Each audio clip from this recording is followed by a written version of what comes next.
संविधान आपल्या समोर आज असे ज्वलंत मुद्दे मांडणार आहे, त्याला आपण सर्व बांधवापर्यंत पोहोचवा अशी अपेक्षा करतो. मित्रहो,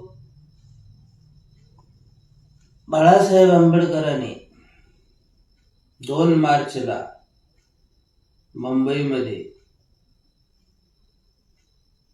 एका मोर्चाचं आयोजन केलेलं आहे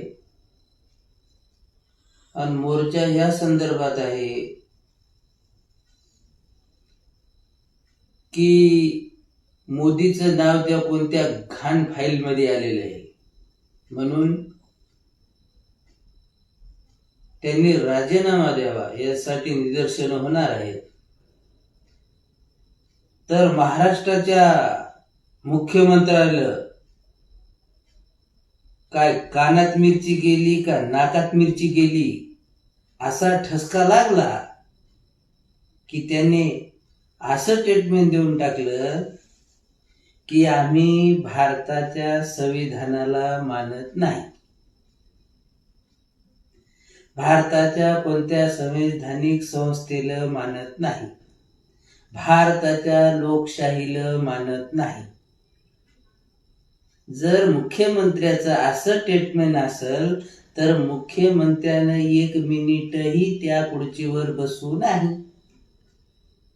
हे सर्वसामान्य लोकांचं मत आहे आणि आम्ही जर म्हणत असेल तर मग त्याची आकडेवारी जाहीर करावी मुख्यमंत्र्यांनी, कारण ते भरपूर शिकेल ना. त्यांनी त्याची आकडेवारी जाहीर करावी की त्याच्या सोबत किती जण आहेत. भारताच्या लोकशाहीमुळे तुम्ही निवडून आले ते तुम्हाला मान्य नाही, संविधानिक संविधानिक पदावर तुम्ही बसेले ते तुम्हाला मान्य नाही, तर मग बसता कशाला, झक मारायला बसता का त्या खुर्चीवर? हा माझा मुद्दा आहे. आणि प्रत्येक विचारवंतांनी याच्यावर विचार करावा आणि विचार केल्याच्या नंतर याच्या समोरचं पाऊल आपलं कुठलं आहे तो जा विचारण्यासाठी. आता तर 2 तारखेला आम्ही मुंबईला निदर्शन करणार हो, परंतु मुंबईचं झाल्याच्या नंतर तुमची बारी आहे. मग तुम्ही किती आहेत, तुझ्या सोबत किती आहेत, किती कोणाकोणाचं मत असे अशी लिस्ट जारी करावी.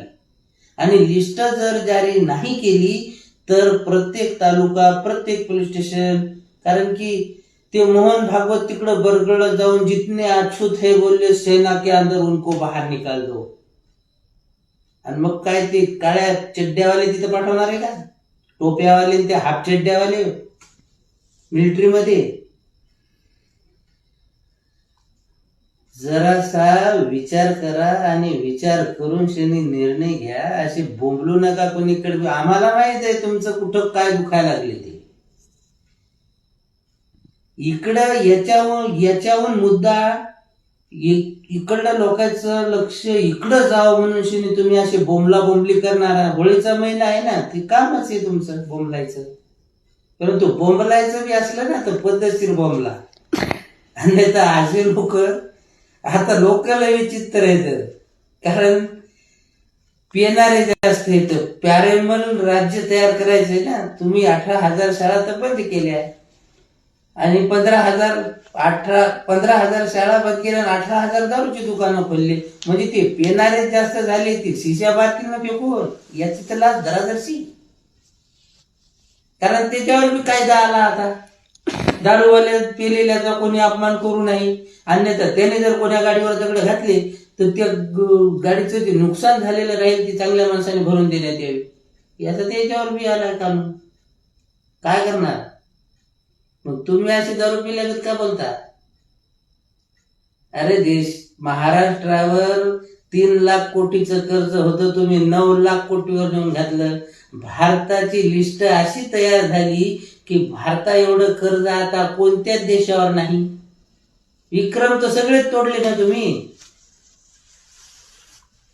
रेल्वे स्टेशन एक, एरोप्लेन एक, फलानं एक, बिस्तानं एक, जसं तुमच्या बापानेच करून ठेवलं होतं.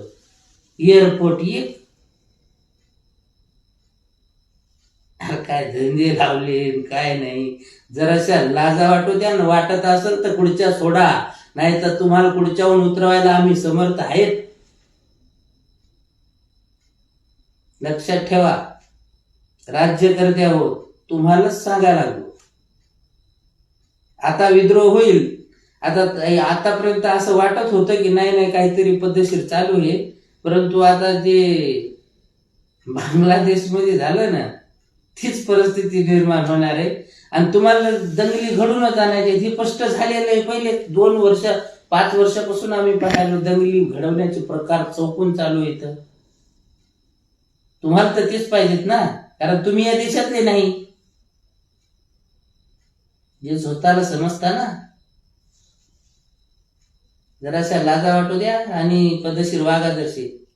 नाही तर आता तुमचाच नंबर आहे. काही ताण घेऊ नका. आता लोक मोकळेच येतात तुम्हाला झगडण्यासाठी. कुठं झगडायचं, कसं झगडायचं. आणि हे वाटत असेल की नाही तू कुठून बसला, कुठून हे करायला लागला. अरे आम्हाला मरायची भीती वाटत नाही. आम्ही पहिल्यापासून त्याच्यातच हो, तुफानातले दिवे हो. आम्हाला काही फरक पडत नाही. आम्ही कुठेही बोलतो, टेजवरही बोलतो, 10 लोकांचे बोलतो, 1000 लोकांचे बोलतो. आम्हाला काही फरक पडत नाही. आणि आम्ही तशी क्षमता ठेवतो निपटण्याची. लेच जर काही वाटत असेल ना तर ठरवा कोण किती हेत, कुठले हेत, आणि या मैदानात बघू मग काय होते ते.